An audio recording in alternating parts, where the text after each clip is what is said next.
And we're back on the road with Tom and Edwin's Excellent Adventure. Woo! Still alive. We're hoping people watch this, Edwin.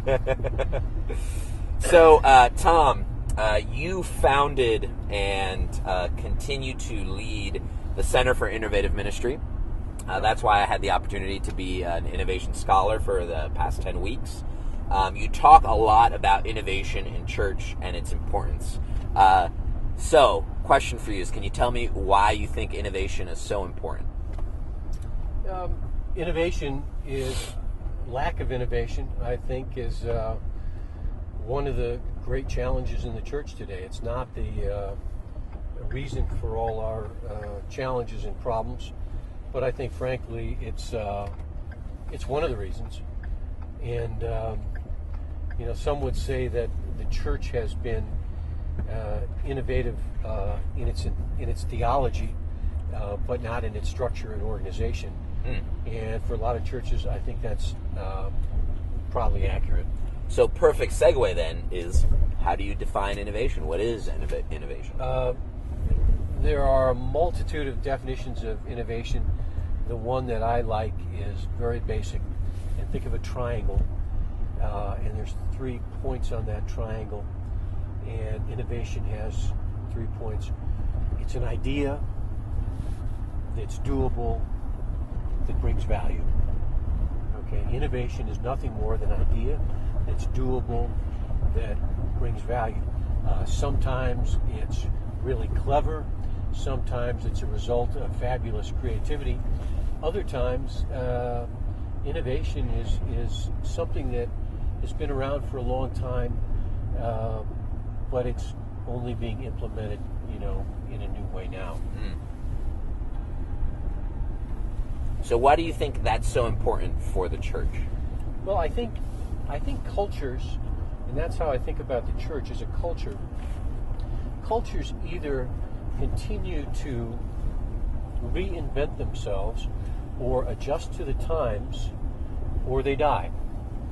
It's true with businesses, it's true with churches, it's true with all kinds of cultures. So, for example, the Rotary Club International, they started out and they had this idea that in an individual club you could only have one person in a category in every town. So you could only have one doctor, one lawyer, one insurance person, one whatever, etc. Yeah. et cetera. And what they found, even though that worked for a long time, was that was really limiting their growth. They also recognized that there were wonderful sorts of leaders in the community that they weren't accessing. So they adjusted their structure and said that, it's okay to have more than one doctor, or more than one college professor, or more than one administrator, or more than one insurance person. They kept their values the same, which was, as an international service organization made up of community leaders, but they adjusted their structure. They had an idea to change things that was easily doable, and they showed that it brought value. And what I think so many church cultures haven't done is they haven't changed over time. They haven't changed with the times. They haven't, they're still in kind of a mimeograph mindset about how they do things in an age when we're used to digital communication. And that's been one of the great problems with the church. I started the Center for Innovative Ministry and thought about using innovation in one of 2 ways. One was to work with dying and struggling churches, and 2 was to work with new worshiping communities. Our initial focus was with dying and with struggling churches. And frankly, I had seen the statistics, but the truth is I was absolutely blown away by some of the church cultures and how they didn't adjust with the times. For example, so many churches require so much time from people just to manage their bureaucracies that it's crazy I don't know people who have more time than they know what to do with on their hands these days.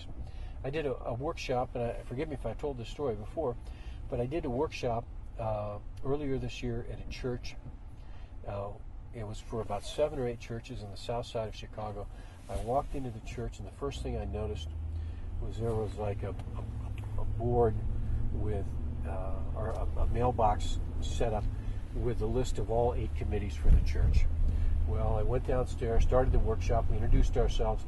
I noticed that there was no one from the church at the workshop, and so I asked someone, what's the deal with this? I think there'd be somebody here, and they said, well, they're voting on Monday to close the church. And I was saddened to hear that. And then they explained, they said, well, you know, they don't really get more than about 22 people or so on any given Sunday.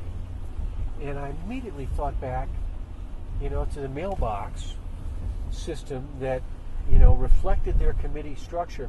And they basically had, you know, all these committees, just no members to staff them. You know, they had about one committee for every 2.5 people who show up for worship on Sunday.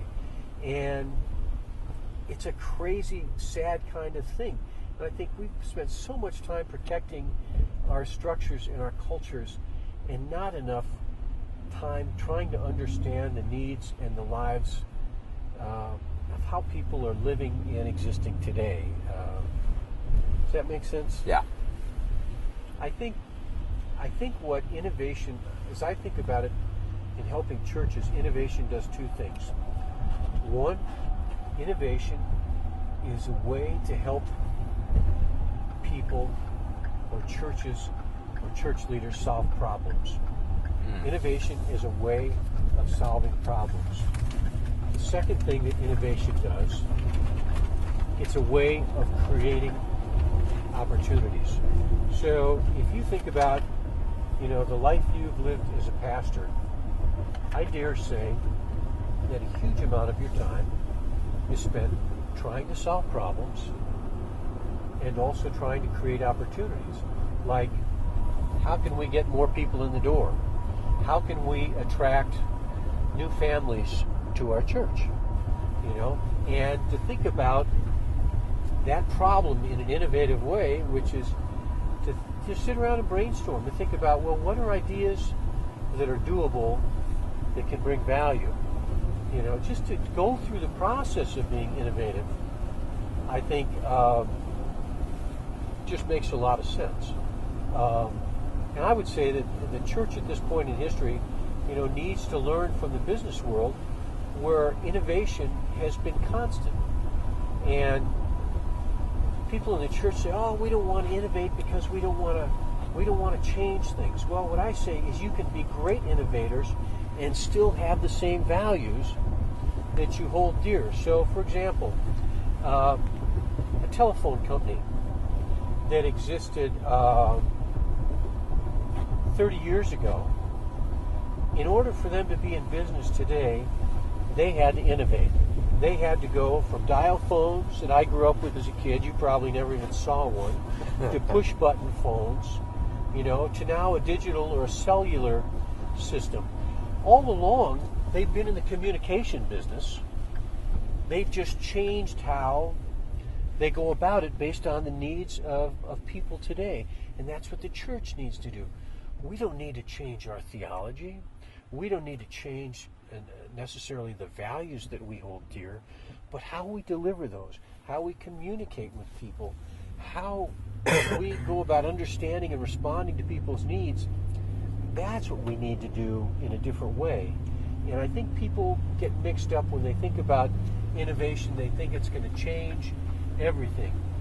No, it's really just a way of doing a wiser, smarter job of solving problems and creating opportunities. And if you think about statistics in the United States for churches in North America, the reality is most would agree that, you know, fewer than 20% of the people in America go to church on any given Sunday.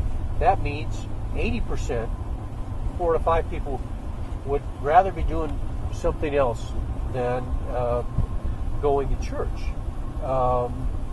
It's been estimated by Tom Rainier, a researcher and consultant that between 8 and 10,000 churches will close their doors, in the United States. Now, it's great news that between 4 and 5,000 new worshiping communities will start, like what you're doing, but twice as many as are closing their doors as are opening new doors.